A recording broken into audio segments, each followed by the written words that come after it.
దిల్ రాజు అధ్యక్షతన జరిగిన నిర్మాతలు ఫెడరేషన్ నాయకుల మధ్య జరిగిన చర్చలు కొంతమేర సఫలీకృతమయ్యాయని తెలిపారు ఫెడరేషన్ సెక్రటరీ అమ్మిరాజు.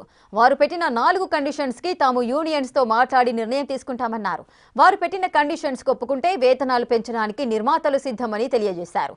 కార్మికులు ఇబ్బంది పడకుండా అత్యంత తక్కువ సమయంలోనే ఈ వివాదానికి పరిష్కారం చూపేందుకు ప్రయత్నిస్తున్నామని చెప్తున్న ఫెడరేషన్ సెక్రటరీ అమ్మిరాజుతో మా ప్రతినిధి విజయ్ ఫేస్ టు ఫేస్. గత 10 రోజులుగా కూడా తెలుగు సినీ ఇండస్ట్రీలో అయితే కార్మిక విభాగాలకు సంబంధించి అటు ఫెడరేషన్ సభ్యులు కావచ్చు, ఇటు 24 క్రాఫ్ట్స్లో పనిచేస్తున్నటువంటి కార్మికులందరూ కూడా నిరవధిక సమ్మెని నిర్వహిస్తున్నటువంటి పరిస్థితి అయితే కనిపిస్తూ ఉంది. ఈరోజు మరొకసారి కూడా అటు FDC corporation chairman Dil Raju ఆధ్వర్యంలో ఇటు ప్రొడ్యూసర్స్ అలాగే ఇటు ఫెడరేషన్ సభ్యులు కూడా ఒక చర్చలకైతే పిలిపించినటువంటి పరిస్థితి కనిపిస్తూ ఉంది. ఇటు ఆ చర్చల్లో భాగంగా అసలు ఏం మాట్లాడుకున్నారు, ఈ సమ్మె ఇంకెన్ని రోజులు కొనసాగేటువంటి అవకాశం కూడా ఉంది అని చెప్పి తెలుసుకునేటువంటి ప్రయత్నం అయితే చేద్దాం. ప్రస్తుతం మనతో పాటు ఫిల్మ్ ఫెడరేషన్ సెక్రటరీ అమిరాజ్ ఉన్నారు. అమిరాజ్ గారు, గత 10 రోజుల నుంచి కూడా ఈ సమ్మె అయితే ఇట్లనే కొనసాగుతూ ఉంది. సో ఇంకొన్ని రోజులు కనుక ఈ సమ్మె కొనసాగితే కార్మికులు తీవ్ర ఇబ్బందులు పడేటువంటి అవకాశం అయితే ఉంది. సో అసలు ప్రొడ్యూసర్స్ ఏమంటా ఉన్నారు? దిల్ రాజు గారి సమక్షంలో మీరు ఈరోజు చర్చలు జరిపారు, ఎంతవరకు వచ్చాయి చర్చలు? చర్చలు చాలా వరకు 4 కండిషన్స్ పెట్టారండి. ఆల్రెడీ 2 కండిషన్స్ ఉన్నాయే, పాతయే. ఇప్పుడైతే ముందు కూడా అడిగారు లాస్ట్ మీటింగ్స్లో, సండేస్ తీసేయమన్నారు. సెకండ్ సండే ఒకటే ఉంచండి, మిగతా 3 సండేలు కూడా తీసేసి పనిచేయమన్నారు. సరే, వారానికి ఒక రోజు గ్యాప్ కావాలి కదండి, మరి మీరు ఏ రోజు గ్యాప్ ఇస్తారో ఇవ్వండి. గవర్నమెంట్ దీని ప్రకారం చూసుకున్న ఒక రోజు హాలిడే ఇవ్వాలి కదా, ఇవ్వండి అని అడగడం జరిగింది.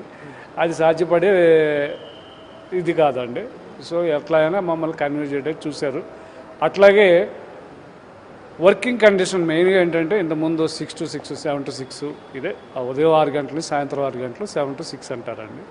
ఆ కాల్ షీట్ విధానాన్ని ఫ్లెక్సిబుల్గా అట్లా ఉన్న వాళ్ళకి అట్లా 9 to 9, ఒకవేళ నైట్ 9 వరకు షూటింగ్ చేసుకోవాలంటే మార్నింగ్ 9కి స్టార్ట్ చేసి ఈవినింగ్ 9 వరకు, అక్కడ 2 hours ఉదయం అలవాటు పడి ఉన్నారు కదండి. 9 to 9 చేస్తున్నామండి. ఇప్పుడు కూడా 9 to 9 చేసినప్పుడు 6 to 9 చేస్తున్నామండి. అట్లా చేసినప్పుడు ఒక హాఫ్ కాల్ షీట్ పెరుగుతుందండి రోజువారీ వర్కర్స్ బేటా.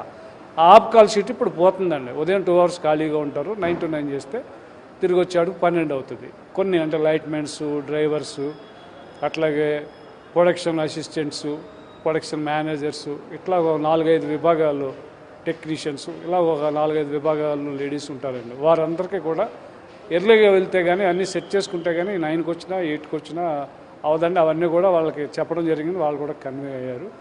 రేపు మార్నింగ్ మళ్ళీ ఇంకొకసారి వారంతా చర్చించుకుని ప్రొడ్యూసర్స్తో మాట్లాడి అందరూ వెళ్ళిపోయారండి. 5 గంటలకి మాట్లాడి చెప్తామని చెప్పారు. రైట్, ఇప్పుడు మీకు సంబంధించినటువంటి కొన్ని కార్మిక యూనియన్స్ అనేటివి ప్రొడ్యూసర్స్ నుంచి అధిక మొత్తంలో డబ్బులు వసూలు చేస్తున్నారంటూ కూడా కొన్ని ఆరోపణలు చేస్తూ ఉన్నారు, ఎంతవరకు నిజమే? అధిక మొత్తంలో అంటే దేనికి అధిక మొత్తం అండి? ఏది అధిక మొత్తం? రోజువారీ బేటాలు ఉంటాయండి. మీడియా ముఖంగా మనం చెప్పారు, ఈరోజు అక్కడే ఆగారండి. అట్లా కాదని మనం చెప్పడం, ఆ కండిషన్స్కి ఒప్పుకుంటే మేము చెప్తాం, ఆ నెంబర్ రేపు చెప్తాం మీకు అని చెప్పారండి. చెప్పలా. సో ఇది పరిస్థితి. ఇటు ఫెడరేషన్ సభ్యులకు, అటు ఛాంబర్కి సంబంధించినటువంటి ఎవరైతే ఛాంబర్లో ఉన్నటువంటి వ్యక్తులతో, అటు ప్రొడ్యూసర్స్కి జరిగినటువంటి చర్చల్లో భాగంగా సో ఇటు 15% పెంచడానికి సుముఖంగా ఉన్నట్టు కూడా తెలుస్తూ ఉంది. అటు 2000 లోపు వేతనం ఏదైతే ఉందో ఆ 2000 లోపు వేతనం తీసుకున్నటువంటి వారికి కూడా ఆలోచించి పెంచుతామంటూ ప్రొడ్యూసర్ చెప్పినటువంటి పరిస్థితి కనిపిస్తూ ఉంది. కెమెరా పర్సన్ పరశురామ్తో విజయ్, బిగ్ టీవీ.